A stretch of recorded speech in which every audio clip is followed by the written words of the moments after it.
O sci-fi é um gênero complexo que usa tecnologia e ciência para responder à interminável questão que surge na condição humana, ou pelo menos proveniente de nossas condições mais humanas. Fora o fato que existem também vários subgêneros dentro do próprio gênero de ficção científica. Nesse sentido, lá no filme Querida, Encolhi as Crianças, Rick Moranis protagoniza um dos melhores clássicos da Sessão da Tarde, um dos melhores filmes da Sessão da Tarde de todos os tempos. Filme basicamente sobre um cientista que acidentalmente encolhe seus próprios filhos e mostra como o mundo seria perigoso se as pessoas fossem de um tamanho de uma pulga, ou pelo menos de um tamanho muito próximo de uma pulga. Imagine só, você é uma criança que de repente se vê reduzida ao tamanho de uma formiga ou de qualquer outro inseto aparentemente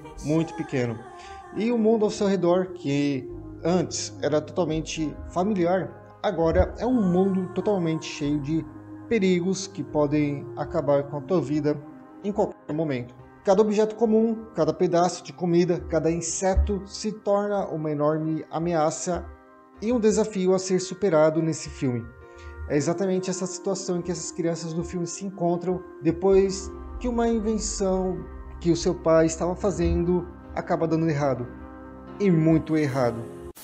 As cenas de ação são simplesmente incríveis nesse filme, transformando o quintal da casa em uma selva cheia de perigos. As crianças, apesar de suas diferenças e brigas mais típicas também, precisam se unir para sobreviver e encontrar uma maneira de voltar ao normal. Estamos falando de uma daquelas histórias que, apesar do cenário um tanto quanto fantástico e irreal também, nos ensina algo sobre coragem, amizade e também a importância de olhar para o mundo de uma perspectiva mais diferente do que nós temos agora.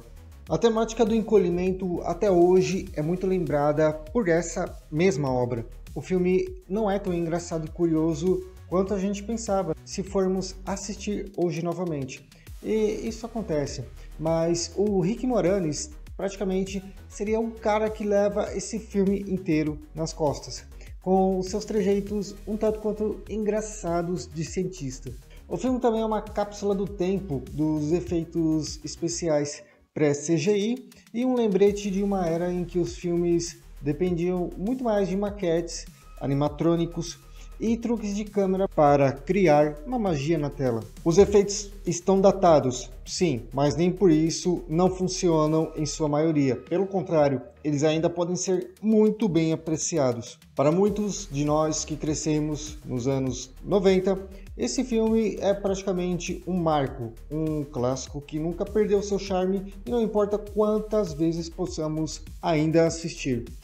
Entre quase se afogar em uma tigela de cereal, ser caçado por um escorpião e fugir para salvar a vida de um cortador de grama, para muitos este filme ainda será o melhor filme de ficção científica da Sessão da Tarde. E é por isso que para muitos de nós sempre terá um lugar mais especial em nossos corações e nas nossas prateleiras de DVDs, se é que você tem alguma coisa assim ainda, mas também fará parte de nossas listas favoritas de streamings. Então, da próxima vez que você se deparar com Querida, Encolhi as Crianças, enquanto navega por sua timeline de opções de filme, dê uma chance para essa obra, você pode se surpreender.